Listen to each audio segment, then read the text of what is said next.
Welcome to Boot Hill Museum.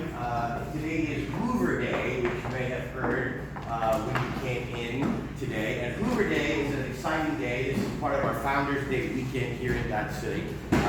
Hoover Day, we're celebrating George Hoover. So the official day of founding of Dodge City was actually June 17th, but that's not on a Saturday. We like to party on Saturdays. So today, usually Founders Day weekend is the Saturday closest to June 17th. So I'm going to tell you a little bit about George Hoover, G.M. Hoover, today. And my name is Josh. I'm a historical interpreter / storyteller here at Boot Hill Museum. I've been here a long time, not as long as others, but quite a while. So I've learned a thing or two.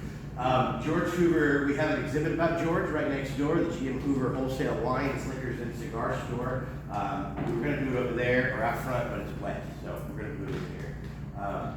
Every city in America, every city everywhere has a story about why it is where it is, right? What happened? Why did this city start here? Why did this city plant where it is?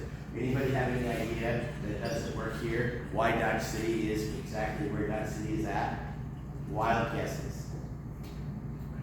Whiskey and George Hoover. So the Santa Fe Trail came through Kansas. 500 miles of the Santa Fe Trail came through Kansas. Traders and travelers back and forth between Santa Fe and Missouri, and it went right past Dodge City, but Dodge City didn't exist yet.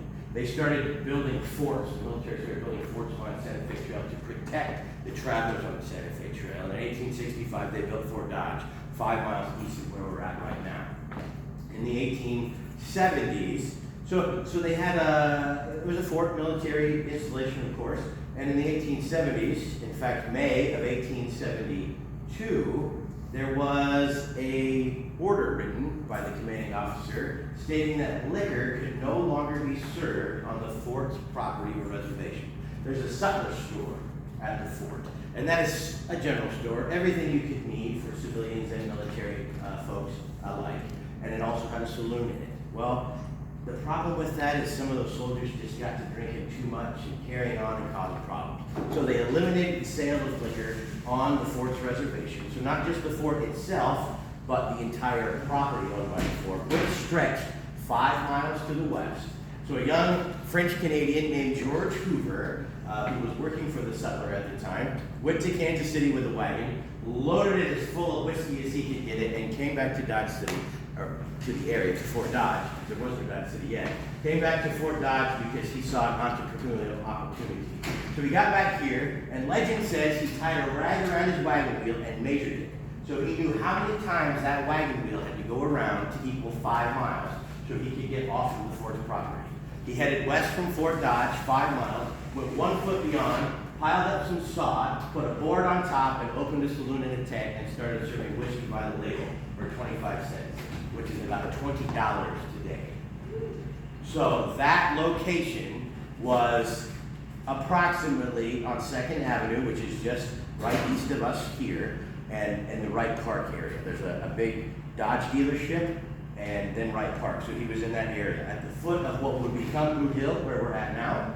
And there was a sod house there already, built by a man named Henry Sittler, who was contracted to provide meat and hay and wood for the Army at Fort Dodge. So the area became a very popular spot, of course. Contained saloon, there's nothing else to do.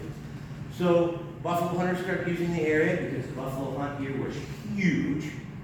The railroad got their railroad rails laid in September of 1872, and they started shipping buffalo hides back east, and Dodge City really started to grow. George Hoover was the first elected mayor of Dodge City. So the very first mayor was appointed. His name was P.L. Beatty. He served the first term, and then once they had their first elections, George Hoover was elected the very first mayor of Dodge City. His tent saloon turned into a wholesale business, wholesale wines, liquors, and cigars on Front Street, just 1 door east of the Long Branch Saloon where we are today. You can check it out and learn a little bit more about George Hoover as you go through there. Now, George was not just a liquor salesman. He started out that way. Like I said, he served as the mayor as well, but he had many ventures. And the interesting thing, one of the interesting things about George Hoover is when Prohibition got to Dodge City and Kansas in 1881, he was one of the first people to embrace it. He got out of the liquor business and he got into the banking business. In the 1890s, he opened a private bank and then eventually opened the first state bank of Dodge City, which over the years has turned into what is now known as Fidelity State Bank, which is located in downtown Dodge City and a locally owned hometown bank to this day. George served 4 terms as mayor of Dodge City. He served several terms as a county commissioner for this county, Ford County. He was elected twice to the state legislature in Topeka to represent Ford County.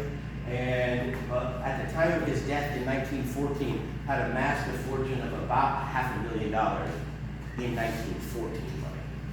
So here's another really cool thing about George Hoover. When George Hoover died, his will stated that I made my fortune in Dodge City.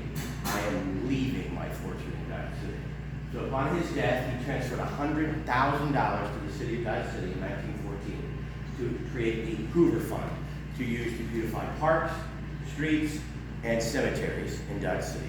$10,000 of that Hoover Fund was to be used to build the Hoover Pavilion in Wright Park, which is just right south of here. If you go to the water park, it's right across from the water park.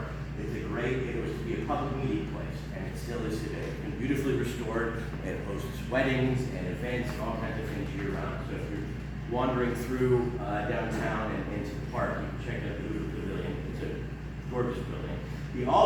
He wasn't an Episcopalian, but he donated $1,000 to each of the 5 churches in Dodge City upon his death as well. The Hoover Fund allowed the city to purchase what is now the Dodge City Municipal Airport, as well as several other things. In 1911, I should have warned you before I started. History is linear, but I'm not a very linear storyteller. I kind of go like this, because so just buckle up, it's going to be more fun that way. In 1911, the city of Dodge City became a commission-based government, so you didn't have a mayor that ran everything, you had a city commission that ran everything, which is what we still are today. So he was elected the first mayor under that city commission style of government in 1911, and he was mayor for the first electric streetlights and the first paved brick streets. Many of the paved brick streets that you will drive around on Dodge City today are the paved brick streets. They are considered a historic landmark, and if they break a water line or anything underneath, they pick up the bricks, fix it, and put them right back. So the historic brick streets are over 100 years old, and that was another legacy of George Hoover. So an incredible founding character of Dodge City, and we celebrate Hoover Day today to celebrate George Hoover. I did mention he died in 1914, but his legacy continues on, and today we celebrate George Hoover. So if you're still in town on the 17th of June, or wherever you are, think, hey, this is the day Dodge City founded, early in the morning on June 17th, and have a shot of whiskey, or maybe don't if you're a kid. But so that's a little bit about George Hoover and the founding of Dodge City. Eventually, like I said, it became a big buffalo hunting camp. They applied for a post office to become an actual city and applied for the name Buffalo City, but they were not allowed to be Buffalo City because there was already one post office or county one. So they picked Dodge City based on Fort Dodge. There you go. That's a little bit about the founding of Dodge City, a little bit about George Hoover. Do you guys have any questions about George or any Dodge City or Boot Hill stuff that you've seen today? It's early. You all just kind of got here, so you may not have a lot of questions yet. But if you have any questions, I'm happy to answer them now. Or if you see any of us running around in costume today, you can ask throughout the day. But there's a little bit about the life and times of George Hoover. Thanks for being a great audience. I appreciate it. Thank you.